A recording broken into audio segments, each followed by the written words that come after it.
Hello, e-commerce fans, and welcome to 10-Minute Ecom, an AOV Lab podcast.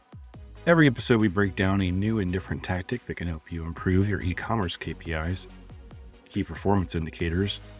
I'm your host, Andrew Figgins, and like most of you, I am an e-commerce professional. You may know me as the founder of AOV Lab, the former VP of Digital Product Innovation at Scrubs & Beyond, or as the former Director of E-commerce Technology at Rural King, or just from LinkedIn. Today, I'm excited to be talking to Justin Christianson, an e-commerce colleague that has a long track record of success in e-commerce and conversion rate optimization. But he's also humble, which I love. Anyway, Justin, what did you come on the show to share today with your e-commerce colleagues? Hey, Justin Christianson here from Fusion 92 and Conversion Fanatics. Excited to be here and share some knowledge that I have in e-commerce. One thing that I know and I've seen work in e-commerce is truly just listening to your customers and following that qualitative data and supporting it with some actionable split tests to really drive your growth and scalability. Thank you, Justin. And right after the ad, we'll get right into the chat. Today's episode of 10-Minute Ecom is brought to you by Constructor.io. If your website isn't relying on Constructor's machine learning algorithms to power your site search, recommendations, and quizzes, you are leaving money on the table. And I know what you're thinking. The host of this show, Andrew Figgins, not only can he host the show, but he can also read podcast ads that he wrote. Is this man proving right now that he's a double threat? Not a triple threat, just a double threat. You're not wondering that. Okay, back to Constructor. I saw up close just how effective Constructor's technology is, having implemented it at Scrubs & Beyond. It's also trusted by Sephora, Life is Good, Birkenstock, Ashley, Bonobos, Petco, Backcountry, Plow and Hearth, and even Target Australia. Go to aovlab.com and click on Vendor Network to set up your 30-minute discovery call with Constructor today. And now, back to the show. Justin, it's a pleasure to have you on 10-Minute Ecom today. I know you've got a long career in e-commerce, so I'm super excited to chat with you. Tell me a little bit about split testing. I think I've heard it called A/B testing quite a bit in the past. What's your approach to a brand new company that you're just starting to consult with? There needs to be some split testing or some A/B testing happening. How do you go about getting it implemented? Most companies don't actually split test and they don't actually run A/B tests. They don't deploy what's true optimization strategies to make their decisions in marketing. And as a marketer, assumptions kill. So you can't assume one thing is going to do. So we validate it with A/B testing. So the first thing that I do when I jump in is just get a basic read of the analytics. See, the big reports that I look at are demographic breakdown, mobile versus desktop breakdown, what pages they're actually going to, and then that shopping behavior of where the drop-off points are. In e-com, it's really easy. You've got your homepage, collections, product, cart, checkout kind of flow, and you just look and see specifically where it is, and that'll pinpoint where we need to start our strategy. With there, I'll jump in and I'll actually pull some qualitative feedback. So using heat maps, click maps, scroll maps. One powerful solution to back that up is exit polling, which most companies don't. They just guess or they see it. Oh, so-and-so site has this on it. We're just going to use that. They must have tested it. It must work, when that's a recipe for disaster. The whole goal of testing is really just to understand the behaviors of the visitors and how they interact with your site, where they're falling off, what are they ignoring, what holds weight in their eyes. And we validate that or prove or disprove our assumptions are right with A/B testing. So you find out, oh, they really respond well to social proof, or they really respond well to a shipping expectation timer or something random or heavy visuals or review shopping, or you just whatever demographic breakdown that you have, then you can expand that to a bunch of things. With the exit polling, that's just our way to see the forest through the trees in a lot of ways. We ask simple open-ended questions like, hey, what's holding you back from buying from us today? And just letting them vent. They're going to tell you whether you like it or not. Most people don't like that outcome or those answers, but it's very viable information. It's usually a pretty big forehead slap once you're in there to understand where the visitors are at. Be like, oh, a good example of this was a men's grooming company that we worked with, that the number one question was, I don't know what scent to choose. And we had the scent guide on the page. We had all of these stuff on there. And all we did was just move it up on the page and it increased like mobile conversions by 30 some odd percent.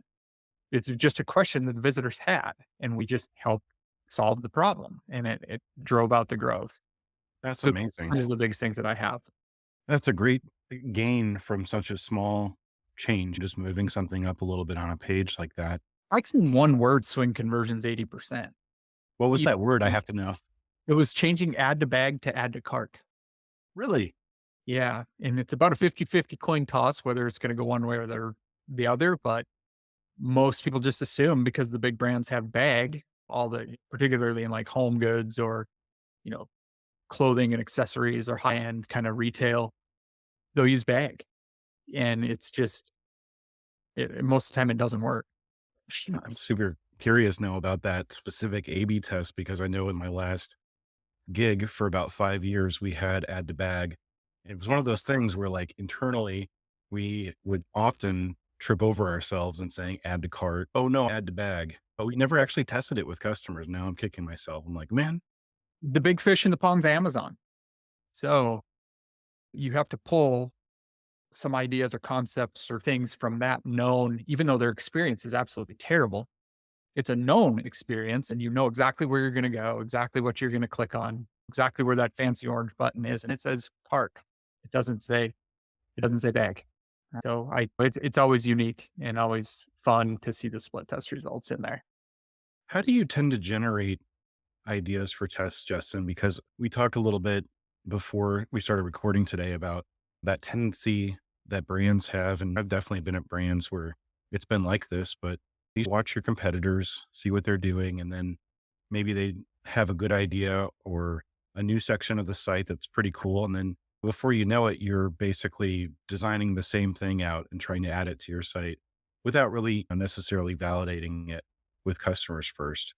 But how do you come up with those good ideas? Is it really just a matter of trying as much as you can? It's a little bit of art and science. It goes back to just common sense in a lot of ways too. At this point in my career, I've just seen it so much that it's okay. I know this thing's going to have a good chance of winning. I'm still proven wrong, but after 20,000 plus on split tests, it's easy to see there. But yeah, we pull swipes all the time. So ideas or concepts pass split tests, but then I just use the common sense split kind of thing. Oh, they're females 35 to 45. They are on mobile devices primarily. They're falling off on they have a high abandoned cart rate. So I'm just going to go through a user experience flow of what that looks like. Okay, homepage, what confusing? Where am I hung up? Do I know exactly what this brand is all about? Do I know exactly what the next step is? Collections, is it easy to filter and sort? Do I know exactly where things are at? Product page, does it have all the stuff that's needed above the fold? Is it confusing or have redundant information? Same thing with cart. And I just go through that user journey and then make a list of about the first 10 or so ideas. I don't get a bigger list than that because you never know. You can't just go, it is never just a go 1 through 100 on the split test ideas. So I'll just go in and I'll try to cover all those 5 key site areas and just incrementally test. So hiding stuff, changing stuff, rearranging things on the page to see, does it matter if it moves that collection block up on the homepage right below the fold, or is it the bestseller block that's a carousel of products? Do we move that up? How big's the hero image? Does it actually drop things down below the fold of the page? And does that matter? You just test and be like, the visitor is going to tell you, oh yeah, this razor already conversion rate means it holds weight or it doesn't, or it's a null and it just really doesn't matter. So then you got to find something that goes in that spot that actually does matter. And then you just wash, rinse, and repeat from there. But you find out they really shop well by doing categories. So how many different ways can we do categories and collection breakdown? And how can we lead them down that path to where we want them to go? Excellent. And something that came to mind as you were describing that is I feel like you've landed on a pretty healthy way of looking at it because you've got a lot of expertise and experience over 20 years. But you said something interesting, which is sometimes you're wrong, basically, Mhm. and you give yourself that room and that space. Do you find that companies that you're working with are open to the idea of failing with split testing or not? A lot of them know, but smaller companies definitely not. You think we live in a very growth hacker kind of world where everybody's screaming and particularly in e-com. Oh, just spin up this store and you're magically going to be doing 100K a month. It's, and I have a saying that marketers ruin everything because we typically do. We manage to just completely derail the purpose of a lot of things. But yeah, a lot of companies, they think they need these 30% month over month growth and all of this, where these bigger companies, if they get 5% a year, they're like, you're a god. This is amazing. Hmm. So some companies aren't, they just want those big fixes and those big swings that magically are going to boost their conversion rate from 2% to 3% or boost their average order value $10. It just, but the fact of the matter is, I can do that and I can get you those quick wins. You're just not going to like me in 6 months when the offer now doesn't work. So you can't jeopardize your long-term scale and growth and your sustainability over quick wins with gimmicks, tricks, and tactics. But I mean, I've gotten to a point where we win almost as much as we lose, where I think industry averages, I think the win rate's only a little over 12%, Hmm. measurable improvement in a split test.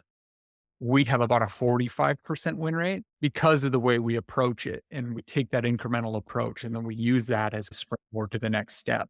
So if you can get good and understand that persistent, consistent experimentation, it's less about your conversion rate and it's more about learning and understanding and adapting and evolving.